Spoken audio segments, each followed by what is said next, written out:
Miles and Isaac wanted to know how people interpret and process fake news and who they trust for good information. And each of them created different research projects to study this phenomenon.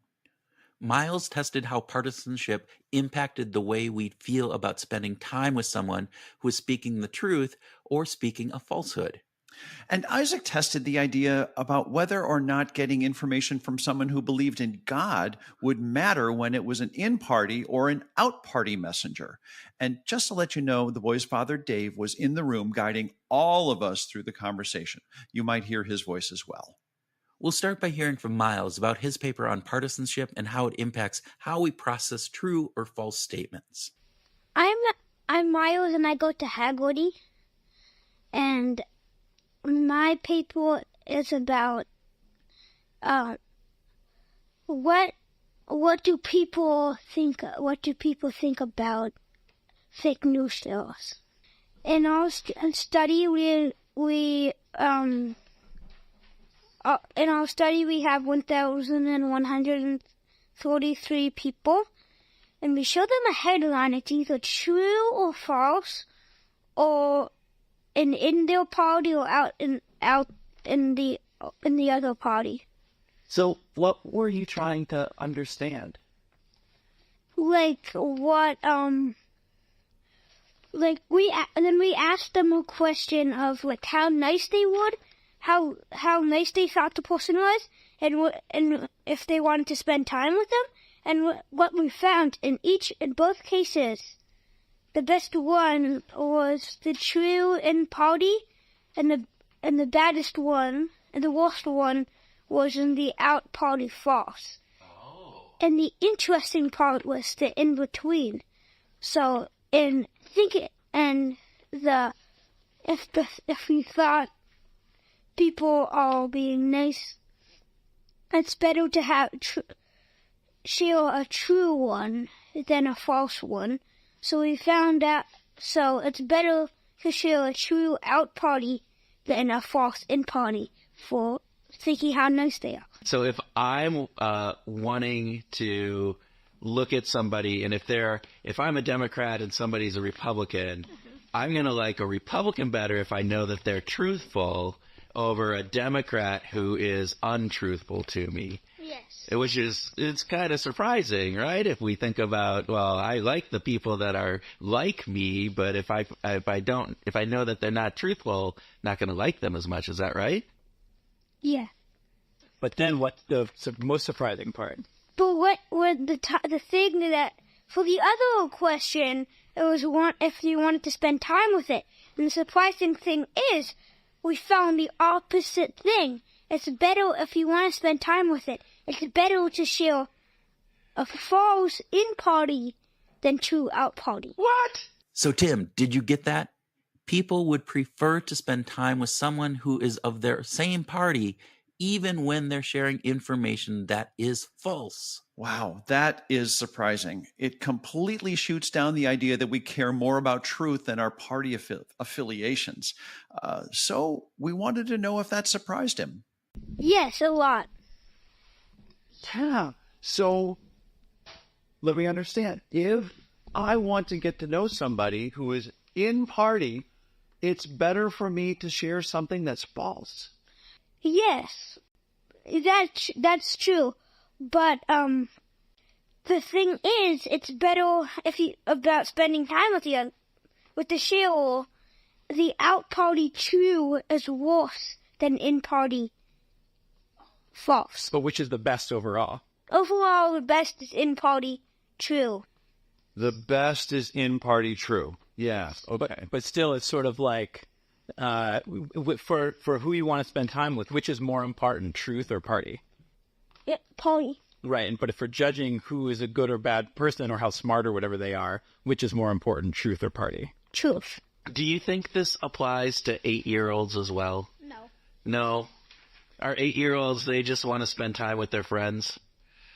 And they don't care if they're like the other kids that are on the other little group, do they care about how truthful they are? No, not that much. Not that much. Next, we talked with Miles' brother. My name is Isaac, and I go to Haggerty. Okay. Isaac took a different turn with his experiment. I was going to share a different one about how politics and belief in God affect trust. Okay, so this sounds really interesting. So what did you do in your experiment? Well, we showed them a randomized description of a person, and then we told them about a person, and we randomized what name they are, how old they are, what pet they had, Okay. and what job they had, and if they believed in God, or if they didn't believe in God, or if they were Republican, or if they was a Democrat. While we asked them about the name, age, pet, and job, and so they don't know. And then we asked them 3 questions about how much they trusted the person. Okay. And what did you find? What were the results of your study? So we found that overall the people that didn't believe in God for the Republicans got trusted less. Okay. But for the Democrats that were in the party got trusted the same as if they believed in God or if they didn't believe in God. Okay, so let me understand this. So if I am a Republican, I'm going to believe somebody more if they believe in God, whether or not they're out party or in party. But if they're a Democrat, it doesn't really matter. Yeah. It's about the same. Yeah. So was that surprising to you? Yes, that was surprising to me. What was surprising about it? It seemed really surprising that it was almost the exact same for the people who didn't believe in God when I first saw this. So you were surprised. And what do you think about how this applies to 8-year-olds? Does it matter? No, because I don't think any 8-year-olds even know about politics. And one other question. Why do you think people trust the people that believe in God more than the people that don't believe in God in general? I think because they think, God is maybe, looking over them and seeing everything they do, so they want to be better. That's fantastic. That's terrific. We are so grateful to both of you, Isaac and Miles. Wow, this is just so cool that you have done this, that you learned this, and that you're sharing this with Kurt and me, and we're going to share it with thousands and thousands of people all over the world who listen to our podcast. So, thank you. What do you think? You're welcome. You're welcome.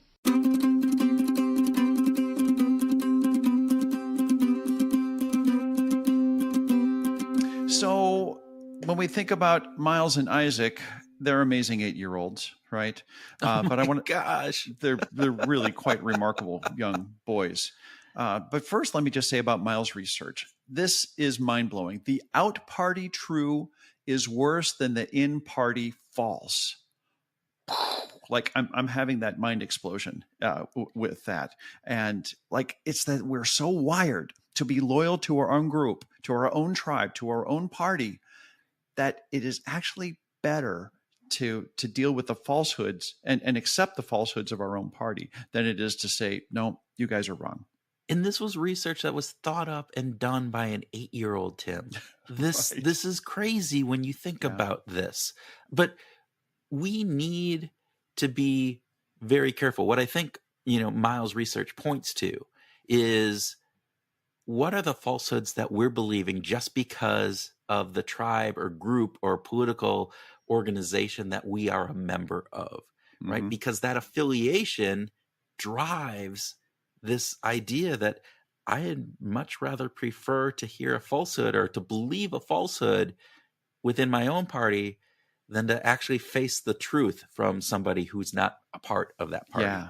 Yeah, maybe this is sort of like the Solomon Asch thing, where we tend to go along with what the group says. That if the group says, or some authority figure says, well, this is what's true, we're like, yeah, maybe it's not really true, but I'm just going to go along with it. That line doesn't look like it's the longest one to me, but everybody else says it is, so therefore it must be, right? And I'm just going to, yeah, that is what this is to a certain degree. There's a part of that.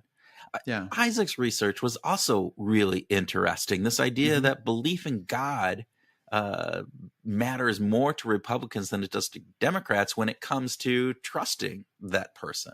Yeah. And I thought that this is really interesting, because if we think about democracy as in some ways sort of being similar to or tantamount to a meritocracy, where basically people are supposed to get ahead because of their ideas, that the best idea gets voted on and becomes more popular, we can see a built-in bias for half the population, that Republicans are going to have a harder time, even with true information, if they believe that the messenger does not believe in God.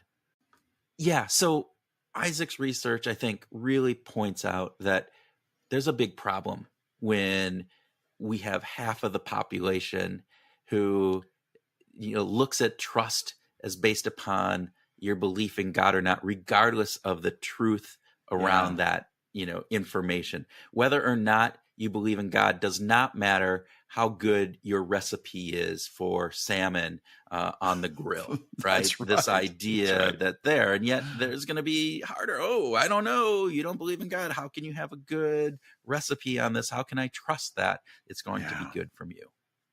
And with that, I think we are the first behavioral science podcast in the entire universe to have 2 8-year-old twin scientists explain the research to the world. And that was just so much fun. Yeah. We see great things in their future. And you, Groovers, can say that you heard them here first. Yeah, okay. With that, Groovers, thanks so much for listening. Thanks for listening to our bonus episode. And we hope that you use these inspiring comments from these 8-year-olds to go out this week and find your groove.